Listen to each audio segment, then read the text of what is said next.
And sometimes we look back and see what we have created and it isn't giving us what we wanted. And this is different at every level and every stage in business. And it will come around. No one's immune to this. This is the Born to be Brilliant podcast, helping you harness the habits and unlock the tools to bring you more meaning, vibrance, and the personal power to help you shine like the diamond you are. Hey everyone, welcome to this episode. So let's get really real. Let's get really real and talk about all the things. Business. How many of you started a business and the idea was that your business created some freedom for you? It's bound to have been for that intention, some way or another. Whether that's financial freedom, so you started a business so that you had an uncapped income potential, nobody telling you how much you could earn, putting a limit on that, and or business that would give you time freedom, so you get to choose the hours you work, you get to choose maybe even where and how you work, so you almost craft your own job role. So you've got freedom there and autonomy.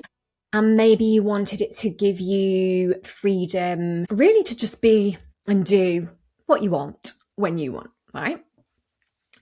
And for a lot of people, when they do that with no real, prior learning around it, we can end up creating ourselves a job. And, it could be a very good job. It could be a really highly paid job that you love. And there's nothing wrong with that. But quite often we do things and then it's sort of by accident in entrepreneurship, because that's really what it is. It's like fumbling your way through the mess and then going, oh, this is what I've got now. And not many people do it the other way around because, and that's the very oxymoron of entrepreneurship, because if we did go, no, wait a second, I need to just fully analyze them and have a crystal clear plan, which is so tight that it doesn't allow for, things that happen. If we were those overly analytical types, we wouldn't be entrepreneurs. They're not the same character types, are they? Let's face it. That said, a good business person does need a plan. I'm not saying you shouldn't plan anything and you should wing it all. But what I am saying is, if you were overly analytical, you probably wouldn't be an entrepreneur anyway. So we get going, we have a plan, we have intentions, we know where we're headed up until a point, and then we get there and then we're like, oh wait, hang on, which way next? I'm at a crossroads and I don't know the next bit.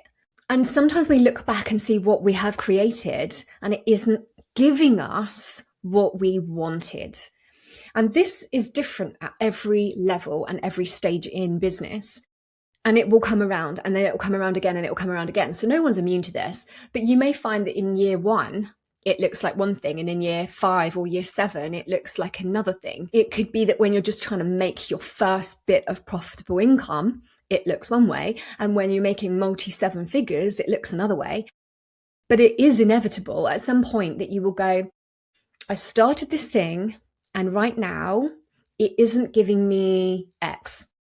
So at the beginning, it might be revenue. It probably will be. Like it's again, almost inevitable that when you first start in business, you do a lot of work for very little in revenue. In most businesses, that's to be expected. But if you do hit that early on and go, wait a second, I've started this thing to create revenue and I'm not seeing it, then it's really important to address that and look at why.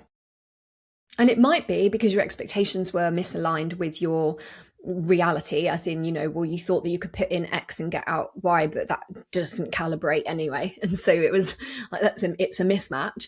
And it's like, well, actually to get that out, you do need to put this in. So that's where to start, put that in and you'll start getting that out.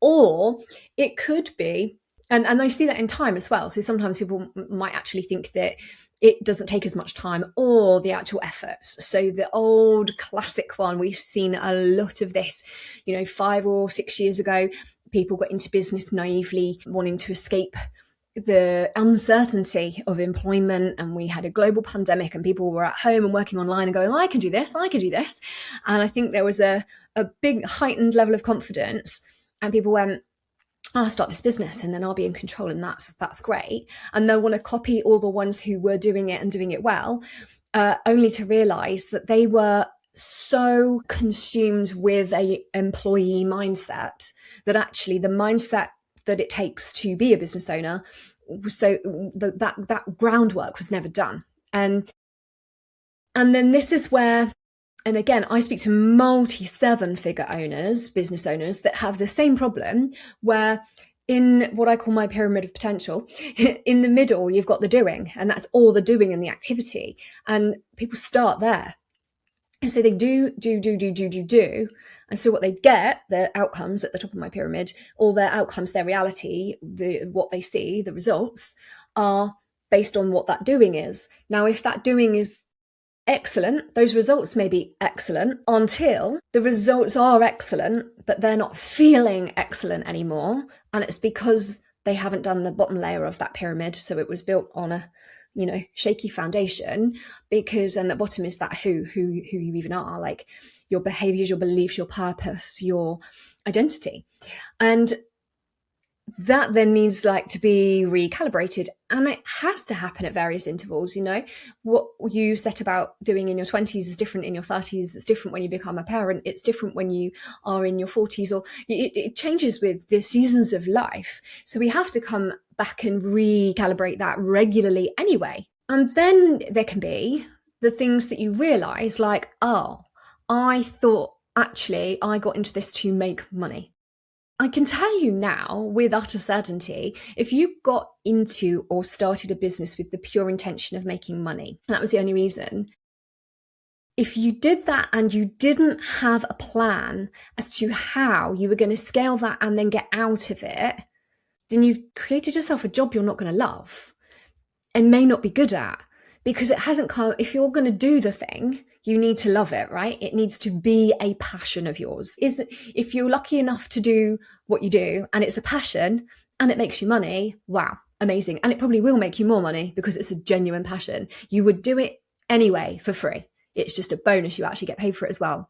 Amazing. But if the intention was to make money, in that case, that's fine. There is nothing wrong with doing something for money. But if you got into the thing for that, you need to then see that as an asset. So you wanted this income producing asset. It's not your passion. It's not your baby. So where's your role in that? Until when? Then where's your role in that?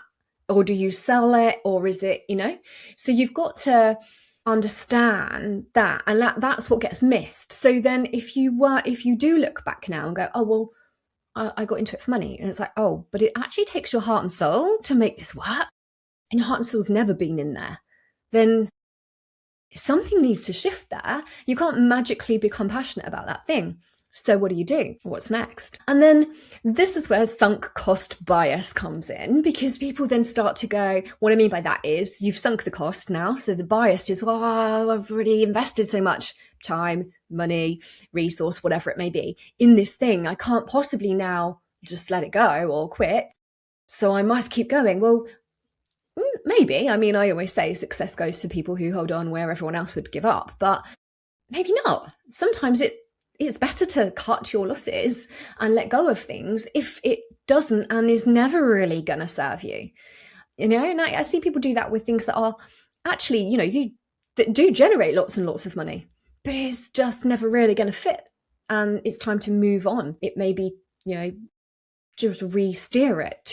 It could be to sell it. It could be to just get it operating as an asset that you don't have to actually be involved in. There's lots of options. Now, what often happens is people go, oh, I can't take it anymore, and they burn it all down. Burn it all down is a phrase that gets thrown around a lot, but what does it mean? It either means self-sabotage, which is common, and that could be consciously or subconsciously. So yeah, self-sabotage is a really lovely way to then go, oh, it wasn't my fault, it couldn't be helped. It can be a pure quit, like giving up, literally. That's another version of burning it down. The worst one is when you're stuck in limbo and you're not really sure what to do.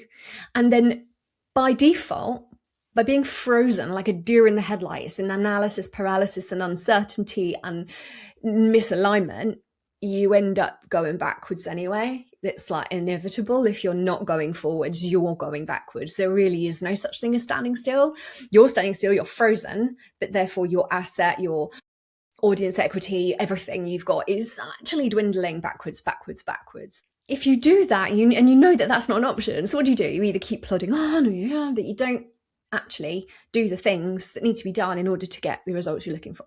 So, okay, I said that at the early stages in business, that could be a revenue. That's the driver could be revenue. It could be like, I got into this to make me money and it isn't making me money. So that's the thing to fix. Is this the thing that you want to make you money? We need to go back to the bottom layer of the pyramid.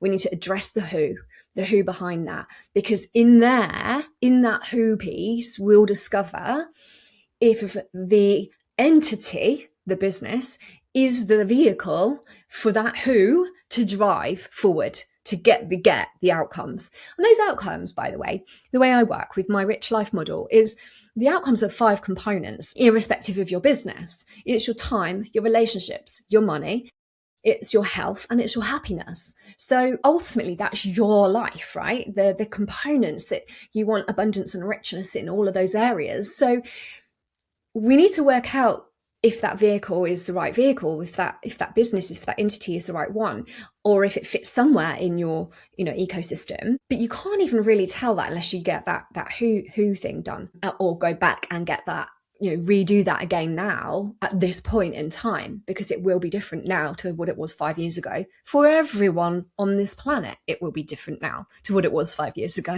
because everything's changed, and everything's changing even more and more rapidly than ever. And that is why this work becomes more important than it's ever been. And I call this a recalibration of your human operating system. And that's never been more important, because everything's operating on, machines and technological systems that are artificial. And you're the only thing that is real. And you've got an internal operating system at play. And it will be affecting what you do, which will be affecting what you get. So at a higher level, the way I see this with people who have created great success is that sense of like, oh, I've created this business that feels, I created a monster. I hear that one a lot. Or it's like a ball and chain. I used to say things like, I feel bound and shackled to my desk. And we end up starting to feel resentment towards the thing we created that once was our dream, our vision, our baby. So much like, it's probably up there because it's one of the best ever, the E-Myth book, if you've ever read that. And Sarah wanted to bake these pies and she loved that. And so then she created a business doing that. But she was still the mechanic in that business and she was baking those pies. And then she fell out of love with it because of the whole of the business. And actually, then it took away the joy of the things she actually just loved doing. So it's a great business book, one of the classics and foundations in business. But what happens is we feel like we've created a monster, but it's not as simple as, I don't know, doing some network marketing, stay-at-home mum type hobby business that you can pick up or put down and it just doesn't really matter. It's not like that. Suddenly you're at multi 7 figures, maybe more, and it matters because you've got payroll to make. You've got employees counting on you. You've got contracts out there that have got to be served. You've created these liabilities. You've created bigger problems, and you're tied to some extent. And you feel the obligation and you feel responsible for all of these things. And that weighs like a ton on you if you're not feeling fulfilled by it. It doesn't weigh anything. It's light as a feather if all your systems are in place that hold the weight, so they're not on your shoulders. And if you feel so aligned and fulfilled by your part in that, so what you do and how you're involved in that lights you up every day. You cannot wait to get up and be involved in it in the capacity that you are. And you love the results that it brings, not only for what it does in the world, but that brings for you, so the life you get to lead, your health, your relationships, all those things. If it's like that, great. It doesn't weigh anything. It's there, but it's not all on your shoulders. If you're not feeling that fulfillment in all those ways, suddenly that weight is on you. And the reason it is on you is because you feel like you can't escape, you can't move or maneuver. And you also can't, you don't feel like you can get out either. So, as in, end it. So, we have to stop and look at this. And again, so many people, I've seen this a lot in the last 12 months, going, I'm done, I'm out, I'm burning it down. And they do. And then but they didn't have to, or they nearly did. And then something struck them and they were like, oh, I don't have to, do I? And you don't have to. Maybe you should. I can't say without asking you a ton of questions, but you don't necessarily isn't the answer. It isn't necessarily the answer. You may well be able to make some tweaks and adjustments that allow that thing to go on and do what it was designed to do without it taking as much away from you, the human behind the business. Because as much as when we create our businesses as entrepreneurs, usually it is from a place of passion. It is from a place of service. It is from a place of wanting to make an impact and make a difference. That is a common theme, especially with the people that I work with. However, when you do that, you're emotionally invested. So this stuff I'm talking about and this work I'm talking about doing on yourself is heavy. Because it's really difficult to separate yourself from that business. It's really difficult to say, I am not my business, but you're not. Your business is an asset, which should be an asset, or you're building an asset that will then buy you other assets. You invest your profits in other things that then in time pay for your lifestyle. Your lifestyle gets an upgrade as you stack more assets, and then you get to do what you want, like whether you just control your assets and that's your job, or whether you work in one of your assets, i.e. it could be a personal business that is passion-led and you're like, this is my life's work, this is my purpose, this is why I'm here, and I've got my assets here to fund my life. That's financial freedom, with which comes a lot of other freedoms as well. So how do you know if this is you? Well, first of all, you'll probably just know. You'll be nodding along going, oh my gosh, she's talking to me right now. So first of all, you probably will get a sense of that just from things I'm saying. But what can you do about it, or how can you put this to the test? A few things will be great clues. So getting self-aware is going to become your best friend. So if you notice things like you are behaving in ways that you don't feel good about. So that could be in terms of how you respond to things or react to things. And then you go, that's not really me. Or you might not have even got to the point you realize it's not really you, but you just don't, it doesn't feel good. If you feel like your response to things doesn't feel good, if you feel frustration or aggravation or annoyed at things that happen, people around you, and you know, that could be professionally or personally, that's a sign, that's a little clue. If you're feeling a frustration or an irritation, and you may not even be feeling it about yourself, it may be outward, right? So you could be projecting this externally, but actually it will be to do with your inner lack of fulfillment. If I'm to be really like basic about this, I would say it's the same as going like, it's very hard to love if you don't have self-love. That's one thing people can't get their heads around, especially as parents. You're like, oh, no, I can love my child no matter, even if I didn't love myself. And it's like, yeah, you will maybe to some extent, but you've no idea the depth of love that you haven't even tapped into yet because of your lack of self-love. So it's a bit like that in that it's really the way you see the world and people and experiences changes with the way you see yourself and the way you feel within. So look for those clues. Where are you feeling frustrated, irritated, even maybe angry or upset or disappointed? That's a classic one. Or even sad. Like, where are you feeling those things? There'll be clues to what's going on inside. Other ones will be fears. Or there'll be fears anyway. There always are. There are always fears involved. So if anything, if you spot yourself, I do this all the time. I'll think that I'm not afraid of something. I go to do something, I'm like, oh, wow, there's a little fear in there. And I did this, I think it was yesterday. I went to comment on something I saw online. There was nothing wrong with my comment. I mean, it was perfectly lovely. And all of a sudden I thought, there's going to be people who might think this or react like that. And I suddenly thought, oh God, have I just put myself in the firing line? And then I stopped myself and went, oh, look at that fear of judgment, fear of haters, and it's like, okay, stop. There are always going to be people like that out there, and it is not about you, and what you've said is come from your heart and is pure, so don't worry about it. And actually, I'm not even going to look. I don't even need to see. I just wanted to put my thoughts out into the world, because that's what we are supposed to do. That's what being sociable and showing up is. And if you're a leader, or if you're a thought leader, or if I have so many thoughts and I have so much to say, and yet I've been zipped because I've been scared. And that's silly. That's just crazy. So spot where the fears are coming up for you.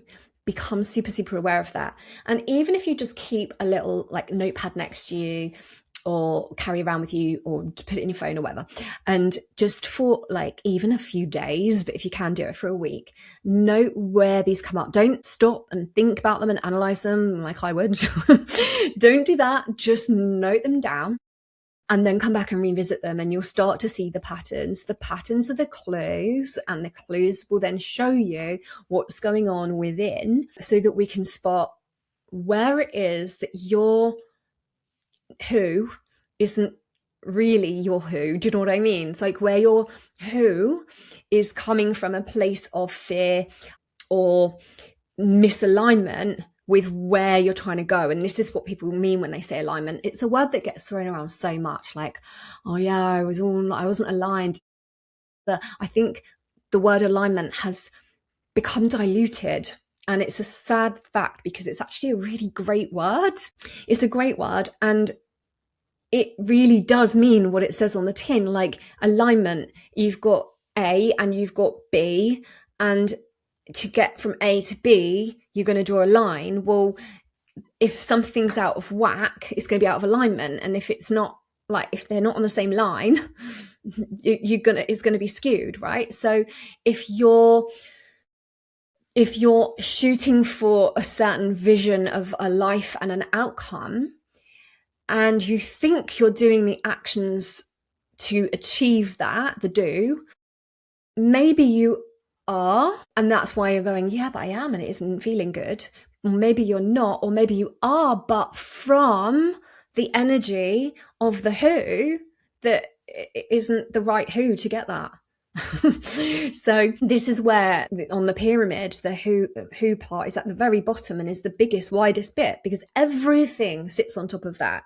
So your outcomes and your reality at the top is directly correlated with what it's all sitting on. So if it's huge success and millions in revenue, but you feel rubbish, and that's a common one, by the way, that happens all the time, then it's because that success and those millions no longer aligns with the person that you are. And that takes real vulnerability and willingness to properly reflect inwardly. It's not about anybody else out there. So this work really, really matters. And it doesn't, it's only as hard as you make it. It's harder if you resist it or ignore it or think that it isn't important. But I think this is the thing. It is probably the most important thing, and it will always come back and always be relevant at various intervals and various stages. But we, as a high performer or an ambitious achiever, an entrepreneur, we don't usually lack the drive to do. We are usually pretty fired up, and if you're like me with ADHD, it's easy to go. Go. Burnout and lack of fulfillment and feeling rubbish come from the go and the do of the things that aren't rocking your world, really, when you really, really ask yourself.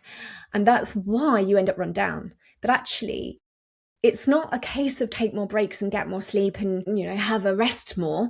Yes, those things are important. And yes, we do all need to, make sure we are weaving all of those things into our well-being 100%. That's why health is one of the pillars in my framework. However, you would be amazed at how much capacity you have to do all of those do's at a rapid rate when it's aligned with who you are and where you want to go. And so this is why in the pyramid, if your actions in the middle, the doing, isn't in alignment with that, you'll burn out rather than go, yeah, fine. Which is why I would literally love to create two balls, and this one's not aligned action and this one is aligned action. One will burn you out, one won't. Simple as that. It's as simple as that. One will get you the outcomes you want, the other won't. Or even if it does, yes, you can do misaligned stuff and make millions. Absolutely, you can. But at what cost? I promise you there'll come a point where you go, okay, yeah, I'm making all the money. I have all these responsibilities. Outwardly, everyone thinks I'm the most successful person in their network, but I feel rubbish. And I promise you that will happen at some point if you are not doing the work on that, on the who, at the bottom of the pyramid. So, case in point, if you want to know how close you are to being, how well you are operating in alignment, like I have, I've created for my Rich Life model, I've created a assessment that helps you identify in these 5 parts of your life and your fulfillment. This is drenched in positive psychology, how you're doing in those areas. And it's a really great self-awareness tool. And then you can plot those results on my calibration compass, and it literally acts as a compass for your life. So it will show you where you're thriving, where you're not so much, and what you can do about that. And that's like a jumping off point. It's a really great self-reflection to look at where the work needs to go in. And it can be great as well for identifying, like, hang on, what path am I on? And is it the right path? Because every day wasted on the wrong path is like loads of going back to then go forward again on the right path. Grab the quick link in the quiz. It will take you 2 minutes. Answer the questions. Get that bit of self-awareness for yourself. And I would just love to know how you find that and any enlightenment that you get from that. I'll see you in the next episode. I hope you enjoyed this episode, and remember, go out there and shine your light bright because you were born to be brilliant.